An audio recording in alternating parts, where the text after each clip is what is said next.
So, g'day everybody, and welcome to another episode of the mBraining show. It has been a while since I last spoke to Grant face to face, on Skype, over the phone, whatever. But actually, as far as our episodes are concerned, the last time I spoke to Grant was in episode 2, and we're coming up to episode 20 and beyond. And I thought it was a good opportunity because I asked him last time whether he'd come back around episode 20 to have another chat, and he agreed. So I thought it was a good opportunity to get in touch and speak to Grant again and get a bit of an idea of where things are at and what's going on and what he's been up to, because it's been a long time between episode 1 and 20 and between when I've had an opportunity. So I'm going to kill two birds with one stone, so to speak. Maybe I won't kill them, Grant. Maybe what will I do instead of kill the two birds with one stone? We fly in formation with a couple of stones and a couple of birds. All right. It's interesting we say those things, and every once in a while I catch myself saying that and thinking, I'm not sure if that analogy is the right one anymore. Do you get that? Yeah. Oh, absolutely. On an hourly, daily basis. I love the fact that you were, because when you said that expression, I was listening to it, neuro-linguisting it from a mBIT perspective. Listening to it and from an mBIT master coach perspective, because that, as you know, that takes a whole new level of neuro-linguistic mastery. And I was listening to that going, no, that metaphor, I'm not sure about the paraphrans and the metaphrans on that one. So I love the fact you were tracking for that and then, self-exploring on that. And going, is that the most useful way to express it? And so, I don't know if we want to kill any birds, but maybe we can work with some stones and some birds to do some interesting acrobatics or something. I don't know. Let's all get our birds flying in formations and let's fly with them. We can learn from them. There's lots of synergy in that. So what's been happening with mBraining since the last time I was on the mBraining show? A hell of a lot. A heaven of a lot. A wonderful lot.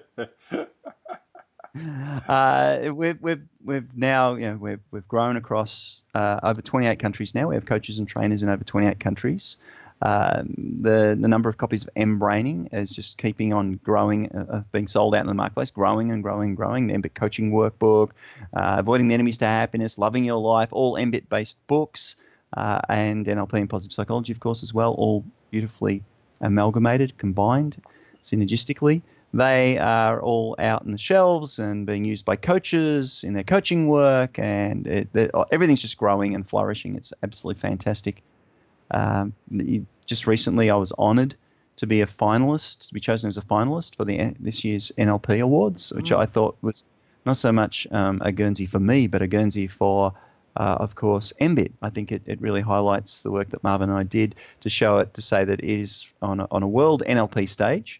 And it was for the category NLP internationally that one of 3 finalists. Now, I think regardless of whether I win or one of the other finalists wins, I'm not fussed. I think everybody who was selected and put up there for these awards, I think we're all winners together. So I'm just proud that, that mBIT was acknowledged, and that means that more people will get to hear about mBIT in the NLP world. Because as you and I know, mBIT is, and as Marvin and I always felt and said, mBIT is a beautiful extension of NLP into the realms of these 2 amazing, deep intelligences in our mind-body system that in NLP were previously subsumed under a fairly crude instrument called kinesthetics, and of course in the somatic NLP or some of the more modern NLPs, they talk about the heart and gut, but they don't have that specificity of the neuroscience-based modeling, behavioral modeling that we did. So they don't have the highest expressions, the core competencies,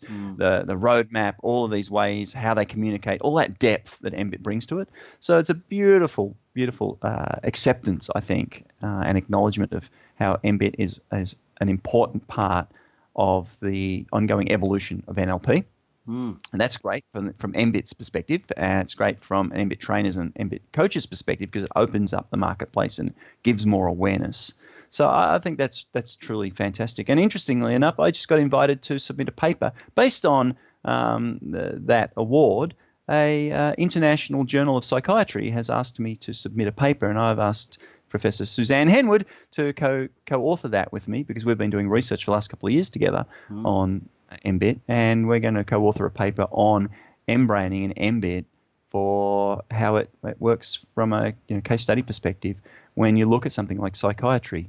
So I think that's brilliant that the psychotherapeutic domains are now, not just NLP, but the psychotherapeutic domains are starting to say, well, mBIT is a really powerful modality, and this understanding, neuroscience understanding of the integration of head, heart, and gut in human process is actually being really accepted and promulgated by, it's not me trying to approach these sorts of organizations or journals and say, can I publish an article? They're approaching us and going, we think that what you're doing is world leading.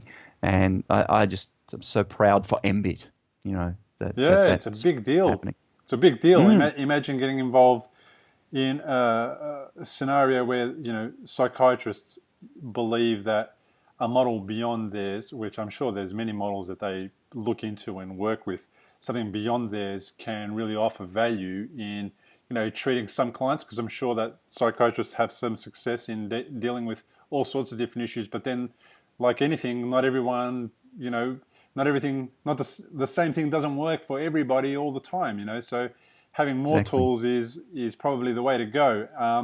That's going to be really interesting to look at, to read about, and to hear about when it happens. And it reminds me, a couple of weekends ago, I was at a conference here in Melbourne called I Can Change My Brain. And wouldn't it have been good if that conference was I Can Change My Brains? But we're not there yet. I can change my multiple brains. Yeah, that's right. It's the focus on our head-based world is still on the head-brain. And yet, the knowledge, the information, the acceptance, the awareness is growing and growing and growing. And it's really growing exponentially. With every day, there are more papers and more articles coming out, more books on the importance of the gut brain and the awareness that it's an adaptive, intelligent neural system. My own mother is quite deeply unwell, as probably a lot of people in the mBIT community know, because of the after the death of her soulmate of 63 years, and her being nearly 80, and she lost Dad. She lost her soulmate, and she went into deep grief and deep depression and deep anxiety over that. And so she's under the care of a psychiatrist, and her psychiatrist is very accepting of the mBraining model, and she allows me to be able to talk with her about what's happening with the autonomic nervous system, what's happening at the gut level, etc. So there's this great acceptance to be able to work in a complementary way, and I'm really appreciative of the fact that Professor Gershen's work on the second brain, the gut brain, Mum's psychiatrist knew about Professor Gershen's work. So there is that growing acceptance out there with medical doctors and psychology, psychiatry, etc. Not just that, but also, of course, in the leadership domain. We've got this amazing project going, this fast rail project, huge, $8 billion project, that the whole workplace health and enterprise health and safety program is built around mBraining. And it's occurring right now in Australia. It's one of the largest infrastructure projects in the Southern Hemisphere. So we've got this uptake of leadership acceptance of the mBIT model. And, it's just growing across all different sorts of domains. So I think that's really fantastic. I love the fact that mBIT is a kind of a model for its time.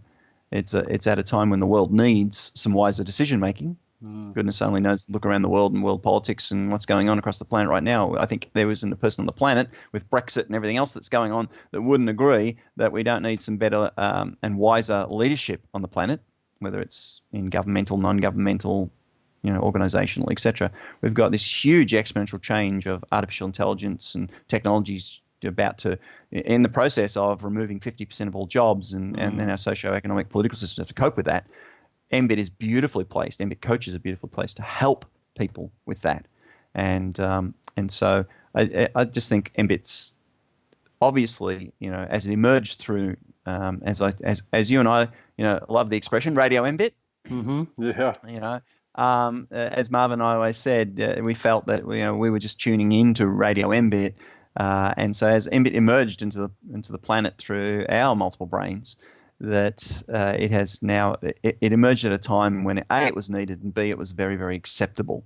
A lot of Marvin and my early work 25 years ago together, we always felt like we were 10 or 15 years ahead of the world, and we'd create stuff, we'd start to commercialize it, and then we'd get bored because it was just no, it was too far ahead of its time. By the time we'd Mm, spent a couple of years on it, we were like, oh, let's move on to something else. And then eventually the world would catch up where we were on to something else. This time we really felt that mBraining was absolutely just riding the leading edge of the wave of change. mm. And so we're like a surfer, just really riding that beautiful flow. And I think that's what we're seeing, this exponential growth of mBit across the planet and how it's so integrative. So yeah, I think mBit's I doing think it's really gonna good things. yeah, I think it's gonna be riding that wave that you talk about for a lot longer, in that it's gonna take a lot longer for people to move away from the head-based model to a holistic model in that kind of a way that mBraining does, with that method of communication, with the preferred method, I suppose, of the communication, etc. And the people understanding that neurology that occurs in the head, heart, and gut, when you affect change in one of those areas, you're actually affecting change in the same way in the other ones. And when I went to that particular I Can Change My Brain program in Melbourne last week, I saw a couple of mBit trainers there. Sally Ann was there, Sally Ann Cotton, and so was Diane Hewitt, and we had a really good chat. But what's interesting is that there was 3 presenters there, and one of them was a former psychiatrist, Dr. Elise Biailiu. She's a Melbourne-based psychiatrist in the past. Now she's the person behind the Mind Life project, and she works on a project called Mindful in May. So my brief conversation with Dr. Elise Biailiu, and I hope I pronounce it correctly, probably not, It's was more that challenging than Soosalu, let me tell you. it is, and maybe even Gasiamis. She understood that there was a few things that she wasn't comfortable with, that she spoke about actually openly to the crowd, to the 400 odd people that were there, which was that she wasn't comfortable prescribing pills in her work on a daily basis to be mostly the only solution to serious psychiatric conditions. Yeah, And true. she couldn't find a way to continue to do that, so she stepped away, and she does other things these days. But Mindful in May was a response to that, because she understood that being mindful allows people to get out of their heads and begin a different way of seeing themselves or feeling themselves or being themselves. And I didn't have the opportunity to talk to her at length, but she spoke about how you can go down the path of getting out of your head and connecting into your body, which we know means that they're connecting into the heart brain and into the gut brain and also the autonomic nervous system. Yeah. So it's just beautiful how these people are already doing this kind of stuff. They perhaps haven't framed it like mBraining has, but they definitely have an understanding of the model. Hasn't, well, for lack of a better word, it's not perfect, and the model is not applicable in every situation. And the models that have been out there have sort of started to fail us, because the world is moving much faster, and the methods that we used to treat those things in the past are still the same, and they're not moving quickly enough and rapidly enough to handle exponential change. They just aren't. They can't. So it was really interesting to have a conversation with her around how she feels, that healing can occur from this mindfulness practice. And she says do 10 minutes a day, and the process is that she goes to corporates and encourages the corporates to implement this Mindful in May program, which enables them to tell their staff the benefits of being a 10-minute a day meditator, for lack of a better word. So I love what you're saying about being at the wave of this change. I think it's going to be quite a ride, and for quite a while. It's going to be one of those really long, awesome waves. And then I spoke to Dr. Michael Merzenich again, my absolute hero, right?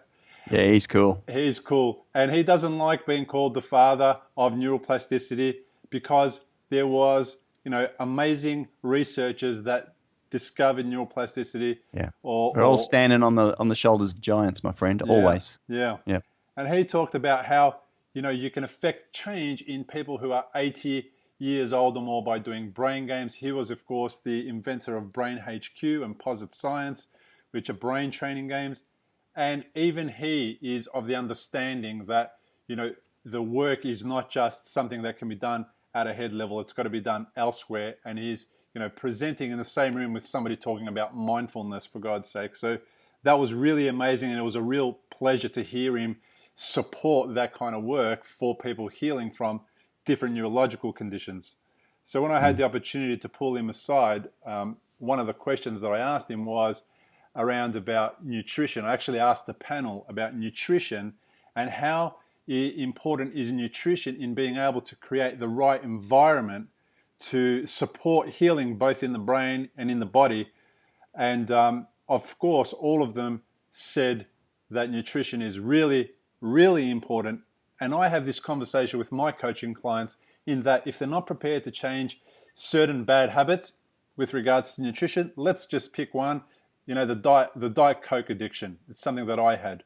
Then it's almost not possible to affect real change because we're affecting the gut in a negative way on a regular basis, and we're stopping the main organ that supports action taking from being able to take action full out.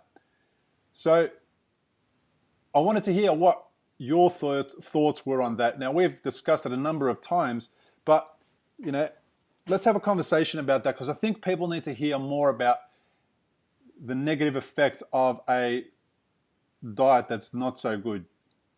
Yeah, let's speak about this. This is actually really germane to something I've been working on for a workshop, my new workshop that I'm delivering in New Zealand as a 2-day program for mBIT coaches, and then in Italy for anyone, mBIT coaches and beyond, which is as a 5-day program, but 5 half-day in the morning, and in the afternoon we'll go off and do some amazing experiences across this beautiful Umbria in Italy. So if anyone wants to come and learn my latest work, that's the places to do it, right?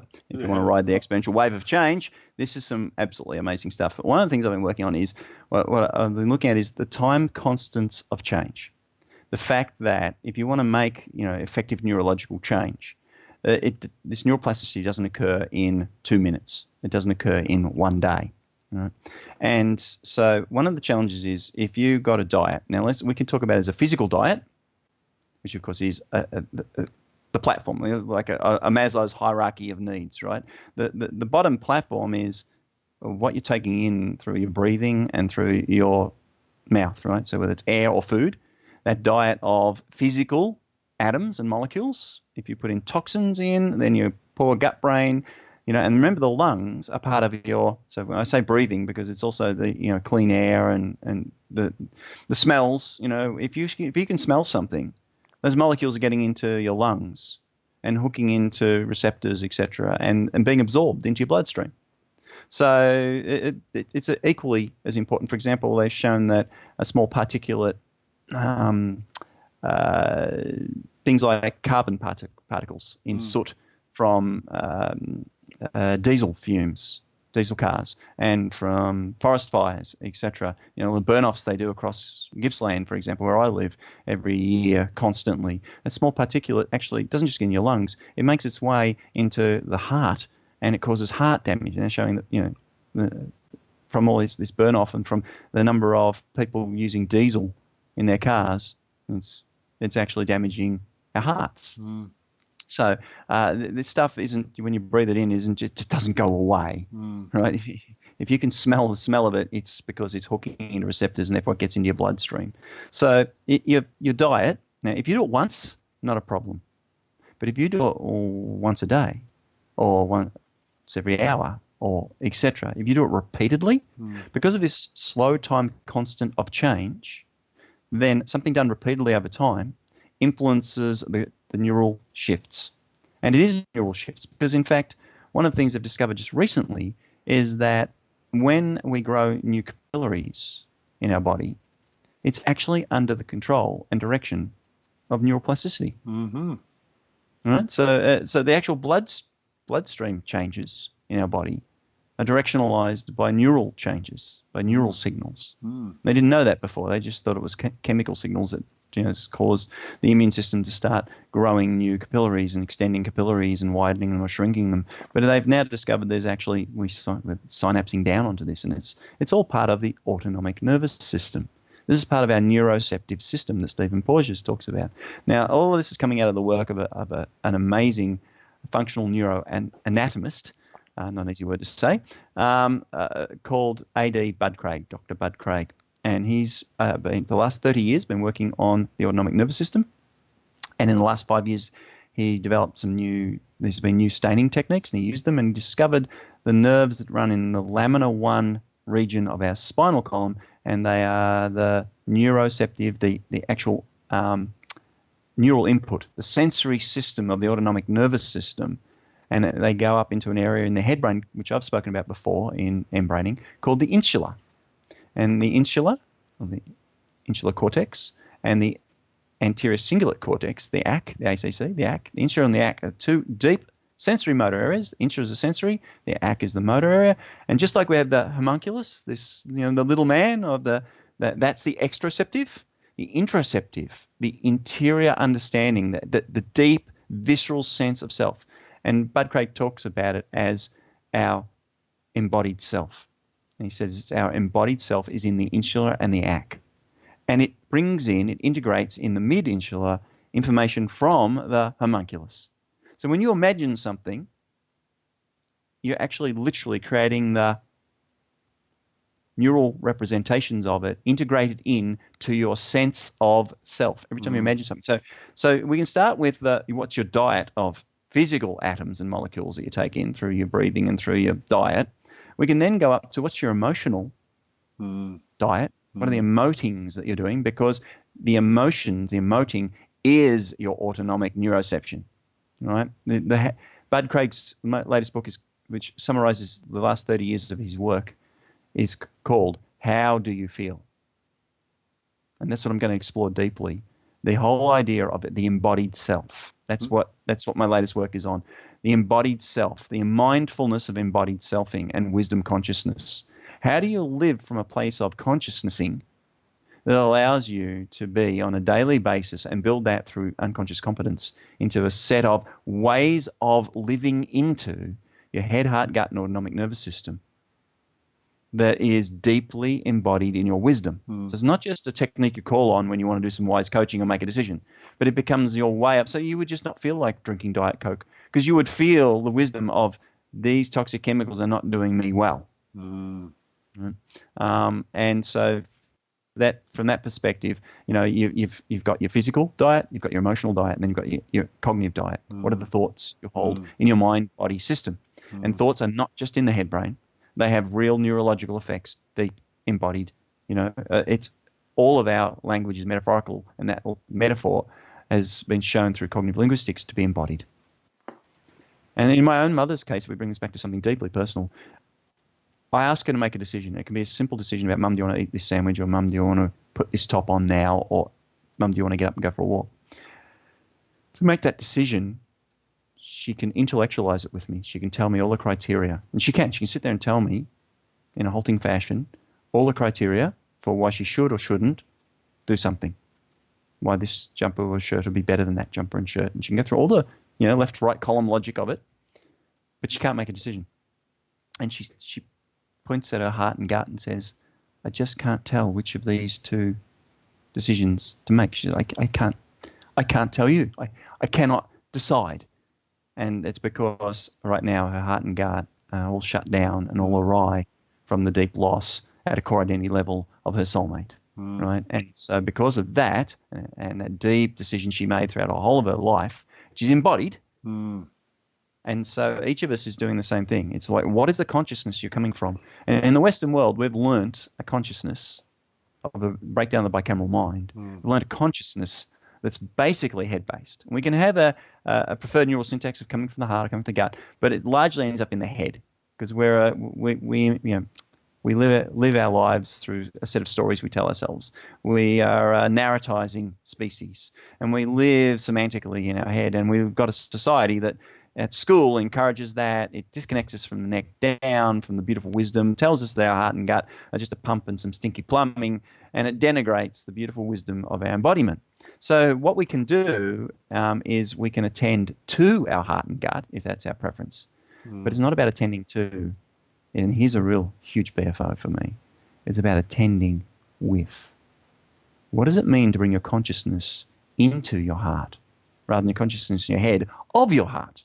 What does it mean to bring it, to not attend to your gut, but to be attending with your gut.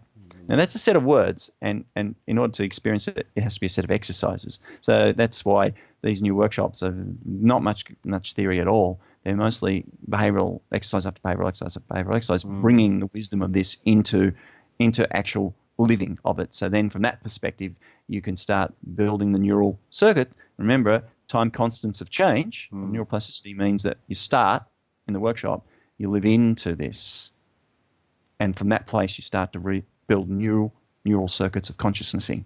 That's the ultimate extension and expression of mBIT. That's the leading edge of the wave of change. We have to change how we're human consciousnessing now.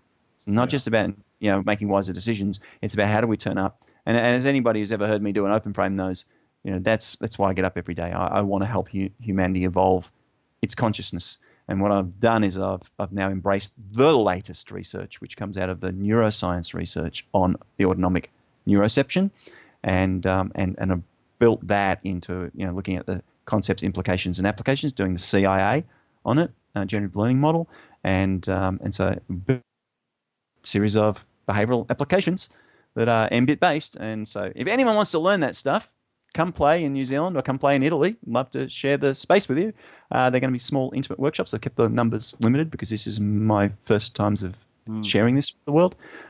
So if anyone wants to come. But if not, well, that's where it'll be going. And that's the future, I think, of mBIT, which is not just having this amazing tool set we've got to coach people into attending to their beautiful heart and gut brain and autonomic intelligence and sex brain, but how do you start living into an embodied consciousnessing? Wow. Does that sound pretty cool? That sounds really cool. I mean, the concept that you just described, coming from, how did you even say it? Attending with rather than attending to. Yeah. Attending with your heart. I mean, that's going to take an interaction with another human being to the next level. That's going to take, the way that you perceive how somebody's responding to you in a shitty way if they're having a hard time to another level. That's going to take it. That's going to just be a complete. And imagine attending with your gut. Yeah. When you're eating, attending with your gut. Exactly. When you're eating, rather than attending to it, and your head has to go down and go check in. If you are living mindfully to attend. Now, here's another distinction that is really that I've been exploring just in the last week, really, quite deeply and deeply with my mother in mind, so to speak, embodied mind.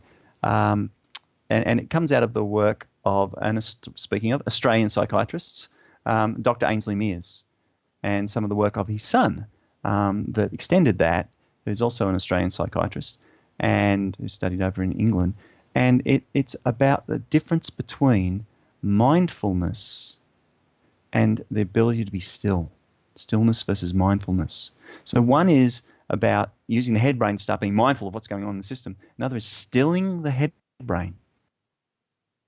We looked at using stillness meditation. Because he believed in stilling, there's specific techniques to still the head brain.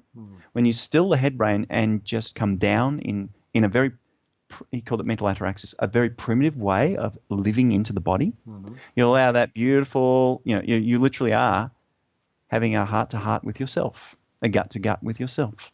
You literally are not going head on into the whole thing, but just stilling the head. So you come down into the deeper structures in the head brain. You literally put your sense of selfing into the embodied self. You get out of your head and into the insular neck, and therefore your sense of presence. It's a way of presencing into your body, not through mindfulness, but through stillness. So it's a completely different approach. And some of the research on mindfulness has shown that mindfulness is good for people who are got some sort of distribution, in the normal distribution curve of normalcy. They've got reasonable competencies to cope with life. But for people who have any sort of deeper issues, they've had trauma, they've got any psychiatric issues, stuff that's quite deep, then that mindfulness is contraindicated for those people. It actually doesn't help. It can make things worse. So bringing mindfulness to trauma can actually increase the trauma-ing at the unconscious level, whereas stillnessing can help them in stillness, your quiet fear. So some interesting stuff that I've been bringing mBIT insights to and putting together to create some techniques to live into so that you could do your consciousning on a day-to-day basis in a completely different way. It's been transformational for me, and transformational for me in helping me cope with, watching what's happened with my parents and going on in my life personally. So I figure if it can help me transition through and grow through and evolve through some of the most challenging times any person could have in their life, then it's got to be useful for everybody. Yeah. It's got to be. It's got to be. Neuroscience-based, I'm happy to share. Yeah.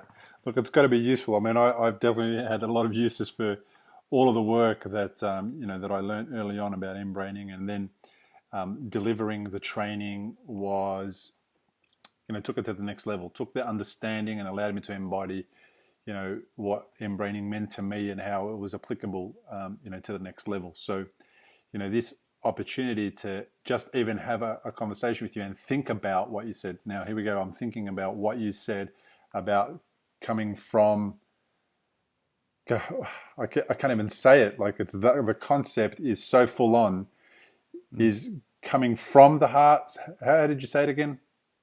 Yeah, it's literally with the heart. It's attending with the heart. With the heart, yeah. To the heart. But it is actually literally have your consciousness coming from the heart, from the gut, from the autonomic nervous system, from every cell in your body. When you extend and shift your sense of consciousnessing so that you experience it not with your head talking down to your heart. And with mBIT coaching, classic coaching, keeping it successfully simple, we go check in with your heart. And of course, we're talking. It's a talking modality. We talk to the head brain to ask it to go down and check with the heart. That's great. For the first time, it's opening up neural channels that maybe haven't been opened up before. This new model is not going to be. I'm not designing it as a coaching modality. This is your own personal ontological evolution. This is for people who are already imbued in mBIT who go, mBIT's been profound and transformational for me. I want to change my consciousness with it. Right? I want wisdom conscious. The ultimate pinnacle of mBIT is at the top of the roadmap. It's about how do you make your consciousness a wisdom consciousness. It's a very different way of attending than, say, a choice consciousness. Because from a choice consciousness, if you came from choice consciousness, you are using your existing model to make choices, because choices involve setting judgments and criteria. That's not what you want to do, because otherwise you just bring the same system to try and change the system. And as Einstein pointed out, you can't solve the problems from the system that created them, right? The way of thinking that created them. So what you don't want is choice consciousness. What you don't want is mindfulness in a way that is just attending to stuff without a larger framework. And the framework, from an mBIT perspective, is you want wisdom consciousness. And you have to know how to do that. There's a how. How do you feel? It's the how of the doing of the you that feels. That's the insulindac. That's the embodiment. That's the interoception. And there's some fascinating tools you can use to play with. I've gone out and purchased a huge number of these things. Okay.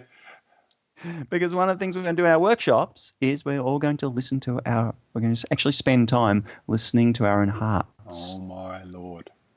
You take the signal that's in your heart and you feed it back into your ears, which of course goes into your head brain, right?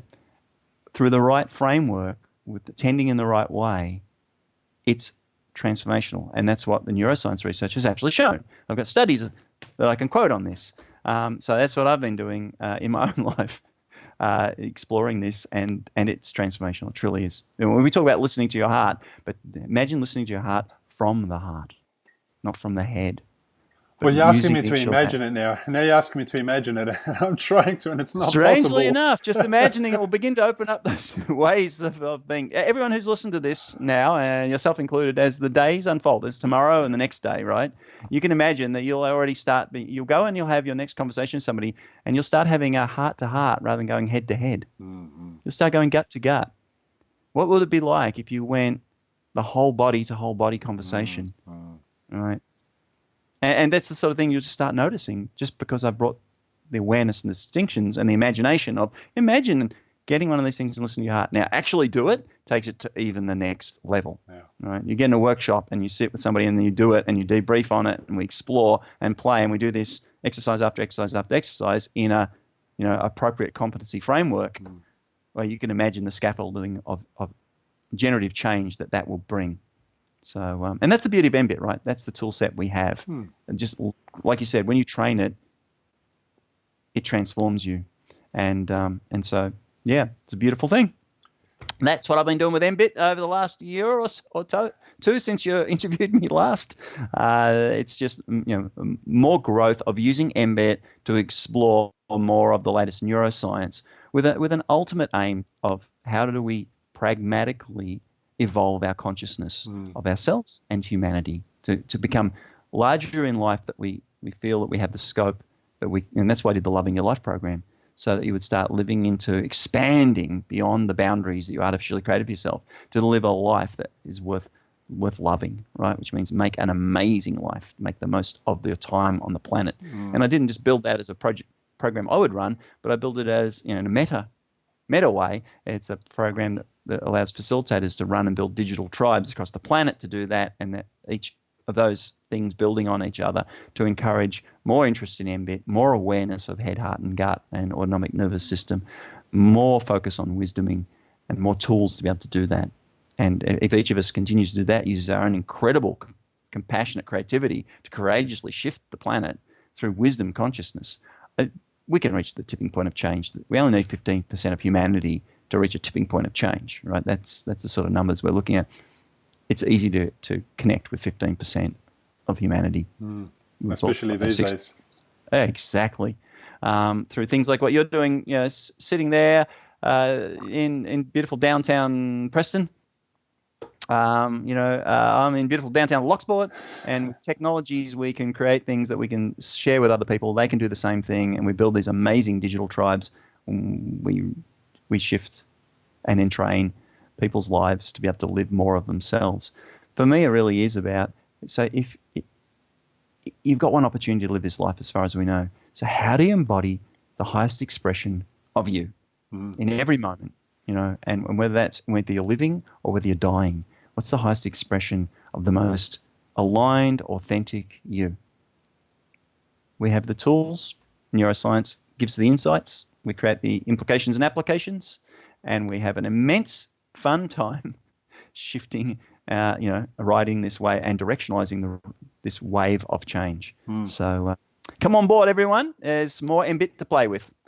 Yeah, come on board just at the beginning. Like, don't even come on board at this end of the process, especially if you're new watching this and you don't know what mBraining is really about yet. But definitely come on board at the beginning, because at the beginning is when what I feel is like the real evolution begins to occur. And this is sounds like a next step to take the evolution beyond where it is already. And it's already come a long, long way. I'm a different person. And when I say I'm not a different person, I'm a different human being, completely different version of myself than what I was, 5 years ago before I knew what mBIT was.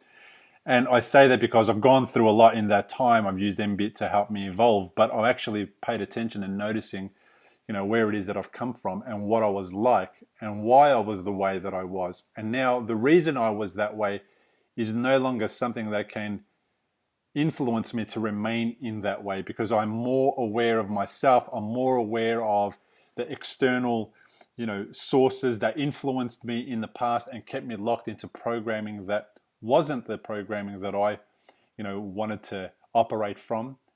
And I think that, the understanding of just the head, heart, and gut intelligence, and then when you've added with the master coaching, the autonomic nervous system intelligence, and where you can let go of trauma and where you can let go of all these minor things that build up one after the other, and they create, this what seems a massive amount of pain and suffering that a lot of people experience and explain sometimes.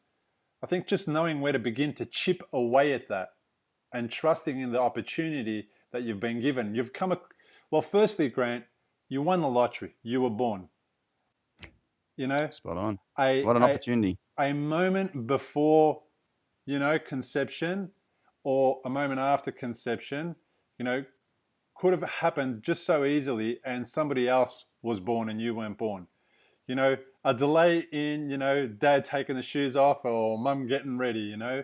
Someone sneezed at the wrong time. Yeah, you know, like, so you're here, and that's what I'm learning is that I'm here once, so I may as well be, you know, live a life and have a job and have a career that I'm going to do that I love. Let's say I fail in it, at least I did the version of myself that I loved, rather than doing the version that somebody else gave me and programmed me to do that I didn't love and then failed in it anyway. Yeah. You know, so you know what mBraining, like I'm the with way, you. you know, the way mBraining sort of allows you to become, and so does NLP to a point, because I did NLP after mBraining, and all the other stuff that I've done up until then, you know, Anthony Robbins, all that kind of stuff, they all working towards giving people the opportunity to become the version of themselves that they were born to be, that they missed out on getting that understanding somewhere early on because we were influenced by other people. So I'm going on, but what I feel like is that this opportunity that we've got, one in a lifetime opportunity, we're on the planet once, is where, you know, we can be exactly what we want to be. If Neil Armstrong managed to get to the moon, and that was our intention, there's no reason why we can't get to the moon. Just look at what Richard Branson's doing, you know, with his absolute steadfast decisions that he's going to be the first person that does commercial space flight. I mean, it's possible for everybody to be the version of themselves that they want to be. We may not all be astronauts, or we may not all go to space, because, you know, we're not prepared to do what Richard's prepared to do to get to there, right? But we might be able to put the same amount of commitment in just doing what we want to do to change humanity, because he's doing it to change humanity in his own way, and we can do the same thing. What's really, really interesting about all the things that you've taught me, and I know the other people have learned, was that the language that we use was really important. And I share this story, I share this story that I'm going to briefly touch on now to a group of occupational therapists that I was introduced to after I experienced, you know, the 3 brain hemorrhages and the surgery that meant that I had to learn how to walk again. I was in rehabilitation with a guy called Ivan, for lack of a better term. I can't remember his name. I'll call him Ivan. And Ivan was in therapy to learn how to move his arm again, amongst other things, because he was hemiplegic. So half of his body was paralyzed. He couldn't move it. And he had a toilet roll and it was empty, and he had to stand it up on the short end and move it from one side of his body to the other and then stand it up over there. And he was looking at his hand and he was getting really frustrated because it wouldn't do it. And then he started to say, "Come on, you bastard, move." So, you know, the mBraining coach in me, while I had my hand in a box of rice pulling out pencils and lids from pans and all this stuff to try and get my hand to come back online and make it work again, said to him, "Hey Ivan, you know, what would your hand be if it moved, if it did what you wanted it to do?" And he goes, "It'd be my friend." So I said to him, "All right, great. Do me a favor. For this next chance, you know, this opportunity that you're going to get to move your hand, can you please do me a favor? Call your hand your friend before you move it, and let's see what happens." So, you know, Ivan, not too fussed whether he pleased me or not, thought he'd give it a go. He had nothing to lose. And he looked at his hand and goes, "Come on, friend, move."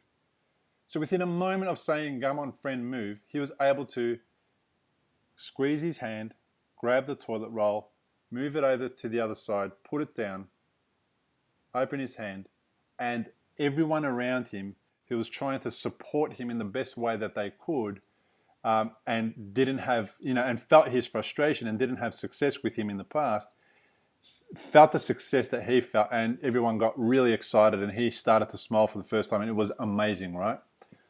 So this opportunity to understand, for me, what happens in the gut and in the heart when you use that word, the bastard word instead of the friend word, and what changes when you use the friend word to that. I mean, that's really where I think that's really, you know, being able to understand and embody that is really where the ability to use, you know how we always talk about using words to benefit a situation, to use the right words, to be kind to ourselves and not to call ourselves all sorts of different names. I think teaching and delivering mBraining and giving that to people helps me understand why words are important. Not just the verbal part. Words are important because, but they're important because of how they affect the entire body. Absolutely. And we use them, we use them and we don't even notice. And that was a long-winded way to get to the point that I want to make, is that I went and bought, when I listened to Dr. Michael Merzenich deliver, his presentation, I went and bought his book, and obviously I was going to get it signed, and I was stalking him. The book's called Soft Wired, and he signed it for me. And I wasn't... Neuroscience stalking, mate. I love it. Yeah, I'm a geek. I'm a neuroscience geek stalker. Yeah, beautiful. And what was interesting was that he signed it for me, and I wasn't watching him sign it, but I'll tell you what it says, right? It says, Bill, enjoy and take it to heart. Nice. Oh, very nice. He's a man that would love mBraining, right? Dr. Michael Merzenich. And I read it after I left from, getting the book signed, and I just could not believe what I was reading. So there's more than just something about words. There's this next level of stuff. He doesn't want me to take it there. No, don't stop at words. He wants me to take it there. Yeah. I was blown away. Embodiment of those words. The $85 that I paid for that event, that was the gold mine there. Priceless. That was it, Absolutely. It was invaluable. So, I don't know. I just, I'm a big supporter of the process. I'm a big supporter of the program. I'd love to, be able to get to experiencing what it's like to come, from that place now, instead of from the head, to be happening, to be existing for a moment, to know what that's like at the heart. But of course, is there a possibility now that people could get stuck there and then just come from that space? And if they just come from that space, what are the challenges that can create? You need wisdom consciousness. You need to come from a sequential alignment of all of the beautiful mBrainings in a way that expresses the highest expressing of you. So yes, you could get just stuck in the heart, and if you live just from the heart, that would be equally as problematic as living just from the head, especially in a head-based world where there's a lot of sociopaths who take advantage of you. So yeah, absolutely. We may start at the heart, but we won't be finishing only at the heart. We'll do a foundational sequence on this, and it's a really core distinction you're making there. The other bit, I'm just going to quickly tease a toss in. Bud Craig's work shows that the language areas in the head brain, in the left hemisphere, and Wernicke's area, actually overlaps. Part of it goes into the insula. So language deeply influences the insula in the mid-insula, where the integration of vision, so imagery, sound, words, actually get integrated with your deep embodied self, which comes from the rear of the interoceptive stuff comes up into the rear of the insula, the extraceptive stuff from the homunculus and your language centers come into the mid, and then in the front, the anterior insula, is where you express your full embodied self, your full deep sense of self through time. There's a lot of really important distinctions I just shared there, which I can't unpack in this conversation. They get unpacked in a workshop, behaviorally, experientially, and that's the core bit. That's why the language works. That's why when you say, don't treat it like a bastard. Don't say you bastard to your hand. Say, you're my friend. When you do that, you completely hook a different part of your vagus nerve. You get a completely different voice, face, heart circuiting. You get different expression into the neural circuits in the somatic, and you're able to move your hand from one side to the other, where previously you weren't, because you were expressing in a way that was not allowing for integration across the insular and anterior cingulate cortex in ways that were adaptive and wise. So, with beautiful mBIT intuitive knowing to coach this guy. You got him, you heard the language and went, that can't be useful for trying to get the outcome he wants, the emergent outcome. He doesn't know how to make that arm shift consciously. He's trying that. But if he comes from love and friendship, then he's going to get a completely different response. And that is very much what we're talking about. If you're going to live from wisdom consciousness, you've got to come from a place of compassion first. But you can't stop there, because otherwise it's not wise. Yeah, well, my chapter 9ing was interesting. It's probably, I can't remember what it was. It's changed a number of times, and I've said it. I've given my chapter 9 every time I've delivered a training, etc. So it's always changed, but it's the same theme, right? Chapter 9ing is also around the same theme, which is, to support other people, to give people tools to, evolve and to overcome and to, become better versions of themselves. And this is the beauty of it, is that the chapter 9ing happens and it's not something that I have to think about or do. And that's a really good example of chapter 9ing that just comes out of a situation where I can't feel my hand. I'm in a place where I never wanted to be, but I'm there because I have to recover from all these things. There's this guy and he's giving himself a story that I never expected in my life to ever hear, and all of a sudden I'm throwing something at him because I know how language now, I can't explain it like you can explain it, but I know exactly what's happening in the body when you're using negative language, how that's affecting cortisol, how that's tensing, tightening the muscle from moving and not making it freely move. And I say a word and then I think back and I go, where'd that come from? Who are you? Who is this person, Bill? Where did you come from that you said this thing? This is not a person that I recognize. And not that I was looking to recognize that kind of person or put that kind of person out. It's just a person that has evolved, that has emerged, that's there. And I find myself delivering on the chapter 9 without, at the unconscious level on a regular basis. And, that's not what I expected to get out of any one of the courses that I've attended or taught, when I've had a room or been in a room of people that are becoming or are learning to be MBIT coaches. Like, I don't know, it's just next level. It's really great to experience life in that way. And I get to share that experience now with occupational therapists, who are in the 3rd year of uni, who are going to help people that are recovering from stroke, that are they're not aware of the impact of language other than at that very basic level that we all know, you shouldn't speak like that, or that's not the right way to speak in a situation. So I share this story and people really get blown away by it. And I'm feeling that now that I've shared it to about 800 people in the last 3 or so years, this is going to be, again, the next part of my chapter 9ing that gets to be, taken out to the planet without me having to try. One to many to many. Yeah. And that's the leverage to the tipping point of change. Yeah. Yeah. Beautiful. That's amazing. Awesoming. Yeah. High five, my friend. I remember back to that workshop. It was one of the first. It was the first one we ran in Australia. Marvin and I ran first coach in Australia. You were there. I remember that, Bill. I was still recovering from, this was the second stroke. The second.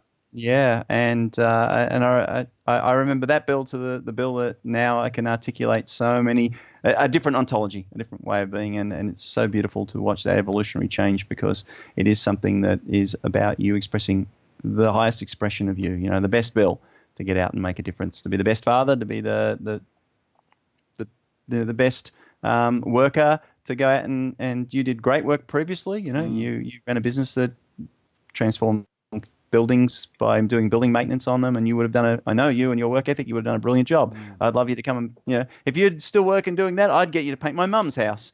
You've gone from that now, but now you're not just painting with paint, you're painting pictures with words that will change people's lives. And as a presenter and as a keynoter and as a trainer.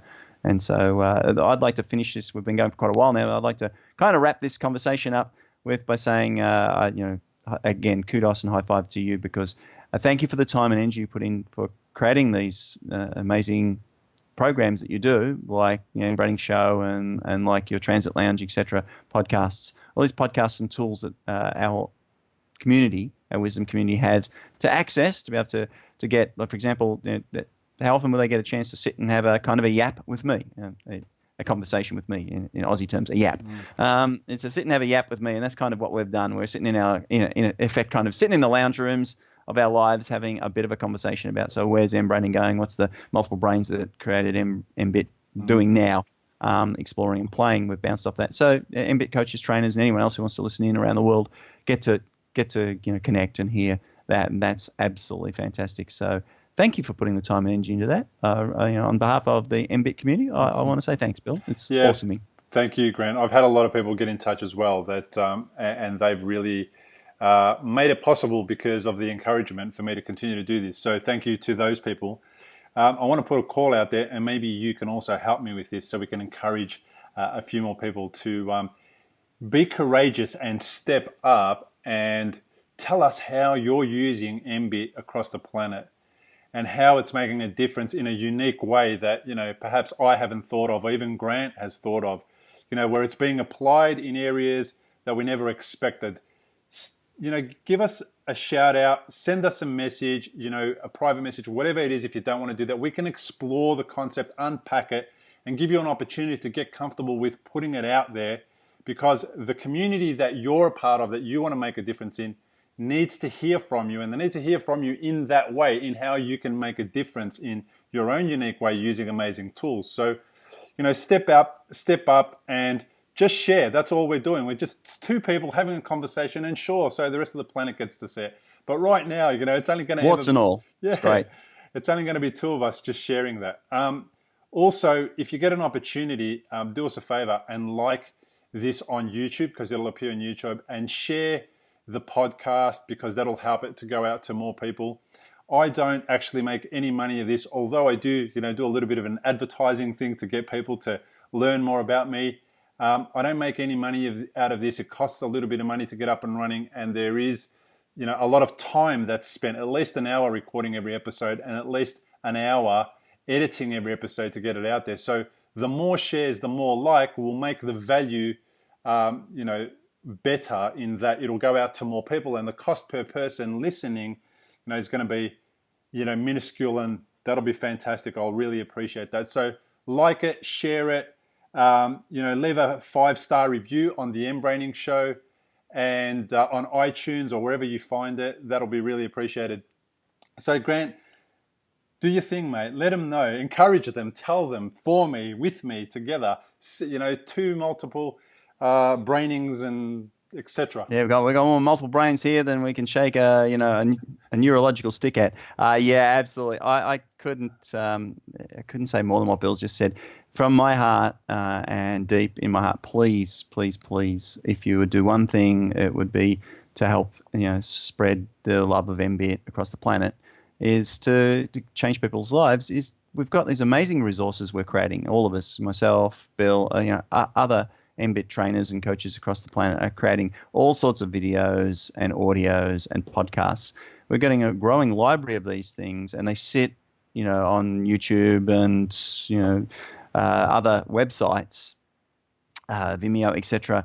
And unless we share them out into our tribes, we don't get that sort of leveraged growth. So please share these out. Every one of us has our own little tribe, and instead of just clicking the like button, grab the URL for the YouTube vid or the audio, etc., and cut and paste it into a share out into your network. Put it on LinkedIn, put it on Facebook, put it on all of the social media. It'll take you all of 3 minutes, 2 minutes. Cut and paste the link and put a little glowing, one sentence. Hey, watch this. This has been fantastic. And if you do that, if we all do that, we can not only just touch the lives of hundreds of people, but we can touch the lives of hundreds of thousands of people, and that will build synergy, and it will grow, and we'll reach our tipping point of change.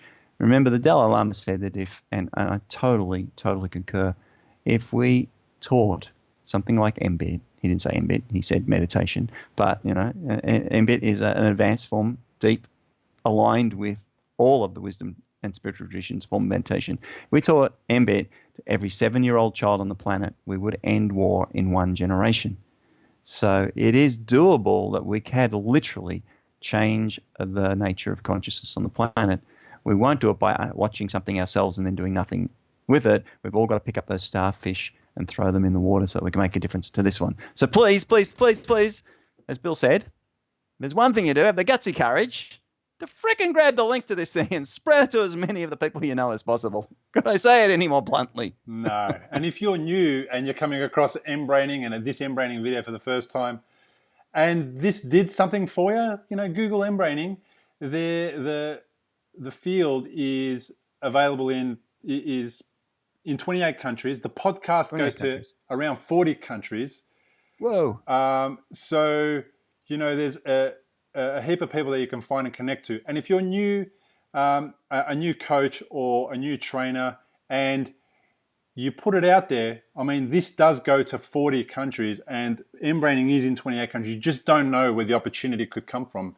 It could come from a country that you never expected to go and work in. And you might end up in, something in the equivalent of beautiful Umbria, where Grant's going to do his next training. Yeah, come on to Italy if you want to come and share my latest insights and work. It's going to be an incredibly fun 5 days of enjoying food, wine, Umbria countryside, and some amazing learnings. Thanks, Grant, for your time. I, from all of my intelligences, I wish you all the best in this time that's coming up. That's going to be a little bit difficult with your mum. I hope that she's going to be well. I know the mBraining community are going to also gather around you and send you their love, and Fiona, their love. And we hope that whatever happens, that it goes as well as it can possibly go. Thanks, Bill. Thank you very, very much. All the best. Cheers. Thanks, everyone.